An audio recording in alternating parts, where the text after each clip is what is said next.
Mga kapatid, dito tayo kay Pedro. Si Pedro may asawa. Ang na-record nga dyan sa Marcos 1:30 na nagkakasakit ang nanay ng kanyang asawa. Ibig sabihin, si Pedro talaga may asawa. Whatever reason, ngayon kasi yung mga tao, yung mga Katoliko, marami namang rason sila. Pero ang nasulat talaga, may asawa si Pedro. Hindi hindi pala makasalanan pag ikaw ay nag-asawa kung ikaw isang papa or isang pari, isang obispo. Ha? Kasi si Pedro kung siya ang unang papa, ay may asawa siya. Bakit pinagbawalan ninyo ngayon ang mga pari, mga obispo, pope, including the pope, na mag-asawa? Tingnan mo, lumabas ang pagkabakla tuloy. Ha? Maging bakla kaya maintindihan siya sa lalaki. Talagang ganun. Ang babae, pag hindi siya makakita ng lalaki, maging tumboy. Ang lalaki rin, pag hindi siya makakita ng babae, ang resulta, maging bakla. That's why, tingnan sa prisuhan, ha? Ang daming mga bakla dyan sa prisuhan dahil wala nang babae, ha? Naging bakla na lang sila.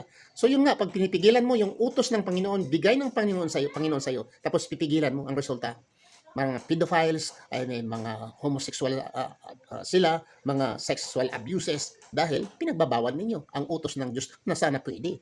Pwede mag-asawa kayo mga pari obispo. Huwag kayong maniniwala sa inyong simbahan. Sundin ninyo si Pedro ang unang papa. Ha? Di ba? Maraming salamat.